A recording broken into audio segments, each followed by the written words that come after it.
Ja, prej si že omenil, se pravi, tudi povojne travme, a ne, meni se zdi, da glih ta moja generacija, da ima zelo nosi te travme, da šele zdaj nekako prihajajo na površje, ampak jih nekako še ne povezujemo dovolj. Recimo tudi moja babica je preživela otroštvo v koncentracijskem taborišču v Nemčiji, vemo, kako je bilo tam, in tudi recimo jaz imam zelo ta občutek ogroženosti, konstanten, pa ta tenzije čutim v telesu, kot da je telo skozi pripravljeno na neko nevarnost, čeprav v realnosti pač živim v relativno varnem okolju. A so velikrat te, se pravi, kronične bolečine lahko tudi povezane dejansko s povojnimi travmami naših babic, ki so bile v... Ja, in detkov. Jaz mislim, da so primarno vezane na to, v glavnem, ne. Ampak tako, ko si rekla, ogroženost po okolje, ne. Pa se vprašaj, ko vem, da si drugač iz Rake, ne, bliz Brežic, zdaj živiš pa v Bovcu, kjer okolje je bolj ogrožajoče, kje je večja verjetnost, da narobe stopiš, pa se zelo poškoduješ ali pa celo umreš, če se sprehajaš okrog Bovca ali okrog Rake, ne. Pa tukaj vidiš ta vpliv podzavesti, ki te pelje, tako rekel, tvoja babica je dovolj dolgo živela v taborišču, da je bila dejansko zelo ogrožena dlje časa in je mogla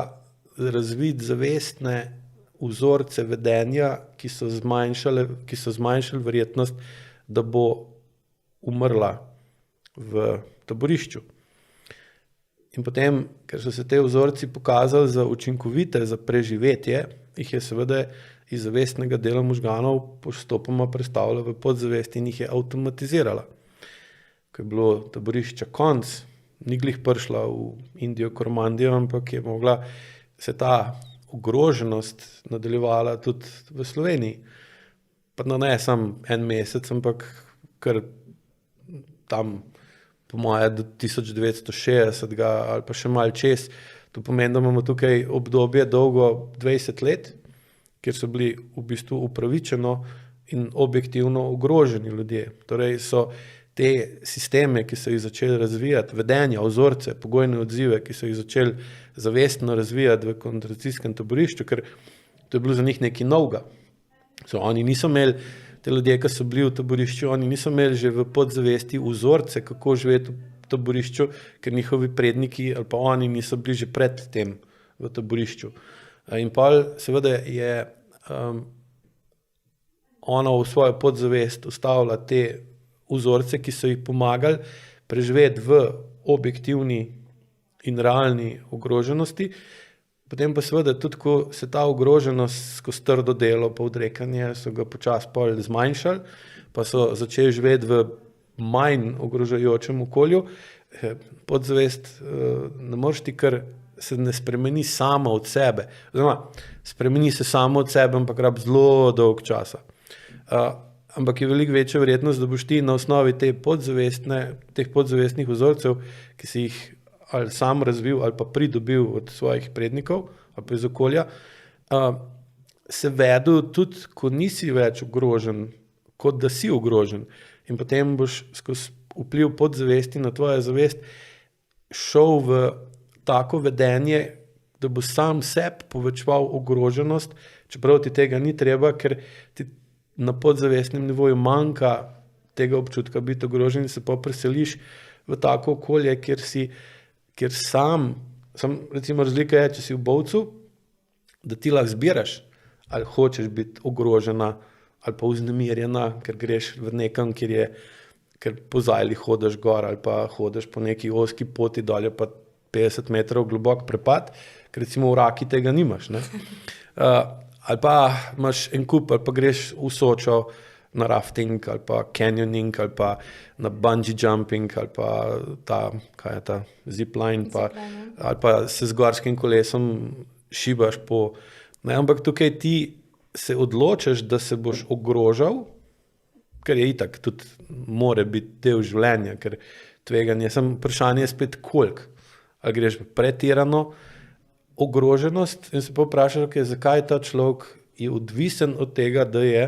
dovolj pogosto ogrožen, ali pa zakaj se preseli v tak kraj, kjer je, ker če bi recimo vprašala ljudi, ki so tam že zelo dolg ali pa živijo več generacij, bi ti, koliko je bilo živeti tam včasih, ne, bi rekli, da je bilo zelo nevarno, ker si lahko mimogrede, mislim, ok, se to danes, če si zlomiš nogo, ni prijetno, ni pa toliko nevarno, kot pa je to bilo 100 let ali pa 500 let nazaj, kad danes še zmeraj greš pa na urgenco, te zrihtajo z antibiotiki, če je treba preprečijo, da prije do okužbe, do sepse in podobnih stvari. Recimo pred 200 leti tega ni bilo in ena močna praska ali pa rana, ki si jo naredil, ki si zdrsnil po nekem pobočju, je bilo lahko dosti, da si zbolel, da si umrl zaradi gangrene. Ne? In pa tukaj vidiš, da se zgodovina prenaša na naslednjo generacijo, ampak na način, ki je spremenjen, zaradi tega, ker ta generacija živi drugače. In tudi mi, če gledamo, koliko je zdaj med vsako generacijo velika razlika v načinu življenja proti prej, koliko so naši predniki živeli, potem lahko vidimo, da danes še zmeraj iz podzavesti imamo iste te vzorce, samo da jih danes na drugačen način, ali pa nekdo vozi avto na ogrožajoč način,